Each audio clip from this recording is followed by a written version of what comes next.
بسم اللہ الرحمن الرحیم. آج کا سبق باقی گناہوں کا بیان. سوال نمبر 1.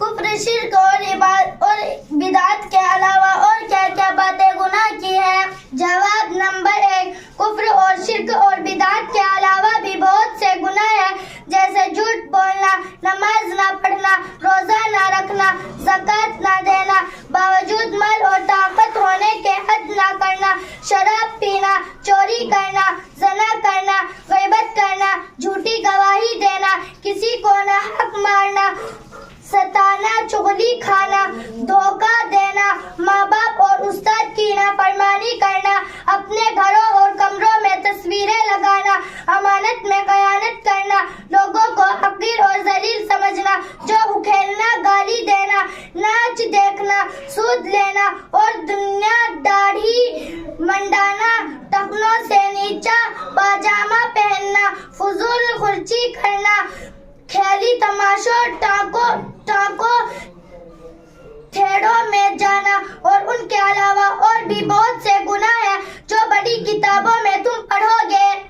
سوال نمبر 2. گناہ کرنے والا آدمی مسلمان رہتا ہے یا نہیں؟ جواب نمبر 2.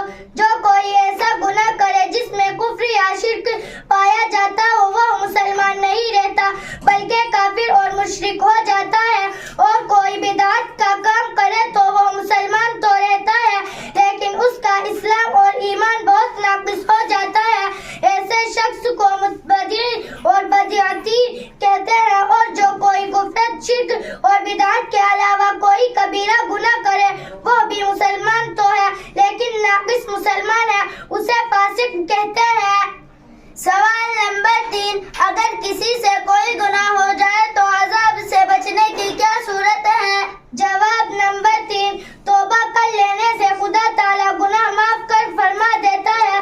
توبہ اسے کہتے ہیں کہ اپنے گناہ پر شرمندہ اور پریشان ہو اور خدا کے سامنے رو کر گڑ گڑا کر توبہ کرے کہ اے اللہ میرا گناہ معاف کر دے، اور دل میں عہد کرے کہ اب کبھی گناہ نہ کروں گا. یاد رکھو کہ صرف زبان سے توبہ توبہ کہہ لینا اصلی توبہ نہیں ہے.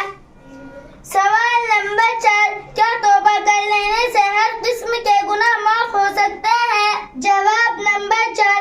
جو گناہ ایسے ہیں کہ کسی بندے کا ان میں تعلق نہیں ہے، صرف خدا تعالیٰ کا حق ہے کہ وہ نافرمانی کرنے کی وجہ سے سزائے، ایسے تمام گناہ توبہ سے معاف ہو سکتے ہیں. یہاں تک کہ کفر اور شرک کا گناہ بھی سچی توبہ سے معاف ہو جاتا ہے، لیکن جو گناہ ایسے ہیں کہ ان میں کسی بندے کا تعلق ہے، مثلا کسی یتیم کا مال کھا لیا یا کسی پر تہمت لگائی یا ظلم کیا، ایسے گناہوں کو حقوق العباد کہتے ہیں. یہ صرف توبہ سے معاف نہیں ہوتے بلکہ ان کی معافی کے لیے ضروری ہے کہ پہلے اس شخص کا حق ادا کر دیا، اس سے معاف کروا، اس کے بعد خدا کے حضور میں توبہ کرو، جب معافی کی امید ہو سکتی ہے. سوال نمبر 5. توبہ کس وقت تک قبول ہوتی ہے؟ جواب نمبر 5. جب انسان مرنے لگے اور عذاب کے فرشتے اس کے سامنے آ جائے اور حلق میں دم آ جائے، اس وقت اس کی توبہ قبول نہیں، اور اس حاجت سے پہلے ہر وقت کی توبہ مقبول ہے. سوال نمبر 6. اگر گنہگار آدمی بغیر توبہ کے مر جائے تو جنت میں جائے گا یا نہیں؟ جواب نمبر 6. ہاں، سوائے کافر اور مشرک کے باقی تمام گنہگار اپنے گناہوں کی سزا پا کر جنت میں جائیں گے، اور یہ بھی ممکن ہے کہ خدا تعالیٰ کفر، شرک کے علاوہ باقی گناہوں کو بغیر سزا دیے کسی کی شفاعت سے یا بغیر شفاعت بخش دے. سوال نمبر 7. میت کو دنیا کے عزیز، قریب رشتہ دار، دوست وغیرہ بھی کچھ فائدہ پہنچا سکتے ہیں یا نہیں؟ جواب نمبر 7. ہاں، میت کو عبادت بدنی اور مالی کا ثواب پہنچتا ہے. یعنی زندگی لوگ اگر کوئی نیک کام کرے، مثلا قرآن شریف یا درود شریف پڑھے، خدا کی راہ میں صدقہ خیرات دے، کسی بھوکے کو کھانا کھلائے، تو ان کاموں کا ثواب خدا کی طرف سے انہیں ملے گا. لیکن خدا تعالیٰ نے اپنی رحمت سے اتنا بھی اختیار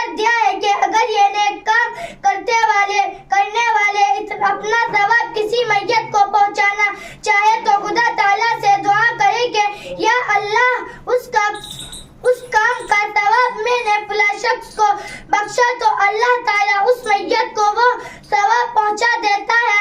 ثواب پہنچانے کے لیے کسی خاص چیز یا خاص وقت یا خاص صورت کی اپنی طرف سے تخصیص نہ کرنی چاہیے، بلکہ جو چیزیں جس وقت تیسرا میسر ہو اسے خدا کے واسطے کسی مستحق کو دے کر اس کا ثواب بخش دینا چاہتے ہیں.